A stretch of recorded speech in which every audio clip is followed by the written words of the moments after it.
objetivo del sexo es el placer, o te diría en todo caso el orgasmo puntualmente. Claro. Para quienes practican el sexo tántrico pasa por otro lado porque el objetivo tiene que ver con una conexión espiritual. De hecho, ellos creen que la sexualidad los acerca a los dioses. Sí. Inclusive, según el Tantra, fíjate qué cosa interesante, o sea, el mundo fue creado luego de un acto sexual entre dos dioses, Shiva y Shakti. Entonces, fíjate cómo hay toda una creencia, a diferencia de otras religiones, hay toda una creencia de que el sexo es algo sagrado y que debemos fomentar, pero siguiendo esos parámetros del sexo tántrico. Se podemos decir que es un tipo de exploración espiritual. Porque mira, yo tengo una amiga con la que hacíamos Reiki, estábamos en las clases, y ella estuvo de novia con un chico que también era muy espiritual.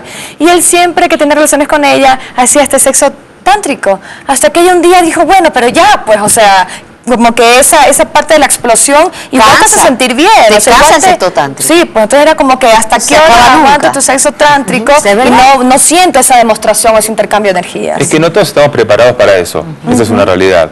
Es decir, de hecho, hace poco hubo una investigación muy interesante que arrojaba que el tiempo que podemos mantenernos concentrados en un acto sexual, no me acuerdo exactamente, pero era algo así como entre 8 y 13 minutos. Y si el sexo tántrico es una práctica que demora varias horas, no solo varias horas de coito, de penetración, sino en realidad horas de preparación del ambiente, de relajación, de, en todo caso, poner en contacto la respiración de uno con la respiración del otro y sincronizarlas. O sea, es un acto que lleva mucho tiempo. Y para muchísima gente se hace, como decís vos en relación a tu amiga, se hace como sumamente pesado. Y si es mirarse, y es espiritual, ¿cómo entra la parte de tocarse y explorarse? Porque eso es lo que yo vi en la televisión. A mí me parece que lo interesante del sexo tántrico es que hay una exacerbación de los sentidos. O sea, para quienes practican el sexo tántrico, lo interesante es que primero se estimula la parte que tiene que ver con el tacto en su máxima expresión. Los occidentales somos en general muy de los genitales y nos perdemos de la exploración de zonas erógenas muy interesantes. Y te hablo de zonas erógenas como por ejemplo la espalda, o los pies, o las manos, o los labios, o las orejas. Y ellos se encargan de estimular esas zonas, además de modo muy eficiente y de diferentes maneras. Hay técnicas del masaje sensual, hay técnicas del masaje tántrico. Entonces, esto es interesante aprovecharlo. Y también aprovechar todos los sentidos. Por ejemplo, hay un sentido que aprovechan mucho, que es el sentido del olfato, que es algo que normalmente no tenemos muy en cuenta nosotros, y que sin embargo es un sentido muy interesante a la hora del sexo, ¿no? O sea, como preparar el ambiente desde el punto de vista del olfato, de los aromas, como para que eso te provoque un estado de relajación, pero un estado de excitación además. Oye, una cosita, la mujer, ¿cómo puede ayudar para mejorar ese sexo tántrico? ¿O simplemente es trabajo del hombre? No, es un trabajo compartido. Vos nunca querés laburar, Pati, ¿qué es esto? Yo me quedo ahí, pero no, mentira, hay que trabajar, hay que trabajar. Hay que hacerte buena fama, ¿no? Pero en realidad, la pregunta es muy buena, debo decirlo. Debo decirlo, porque vos fíjate lo siguiente, la queja fundamental de la mujer de nuestra cultura, la mujer occidental, es que el hombre no le da tiempo de estimulación. Egoísta. Que no hay caricia, claro, que es egoísta, que no hay abrazos, que no hay juegos. ¿Cuántos eyaculadores precoces habrá en Latinoamérica? Calcula 1 de cada 3 varones. ¿En serio? No es una cifra baja. Sí. Entre paréntesis, el sexo tántrico tiene toda una serie de técnicas para el control de la eyaculación que los sexólogos en las terapias para eyaculación rápida recomendamos. ¿Y la mujer interviene en esas técnicas alguna vez? La mujer interviene, o sea, hay una primera etapa en donde el hombre hace todo un entrenamiento solo por autoestimulación, luego esas técnicas con la mujer y finalmente en el coito.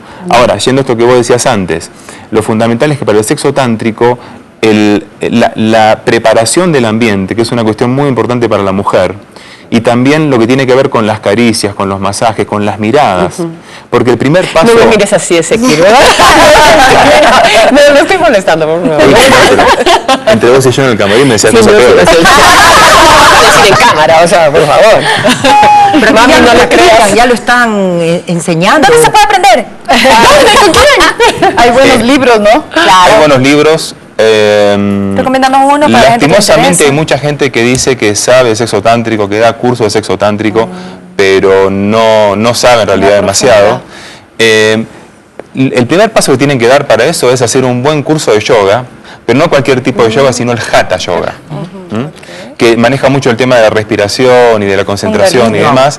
Y esto es muy interesante porque sobre todo esas técnicas de respiración le permiten al hombre el control de la eyaculación y permiten que la pareja pueda sincronizar su respiración, que es como un primer paso que quienes practican el sexo tántrico realizan. Entonces, ¿cualquier persona está apta para poder practicar el sexo tántrico o se requiere de un entrenamiento espiritual específico o de la buena voluntad? Sí. No, yo creo que sí es posible como que se vayan aprendiendo partes, etapas técnicas del sexo tántrico a ir aplicándolo poco a poco. Mira, definitivamente no cualquiera puede practicar el sexo tántrico. Sí, muy buena la pregunta. No todo el mundo está listo, como no cualquiera, porque hay que tener toda una preparación. Dijimos que es una filosofía muy diferente.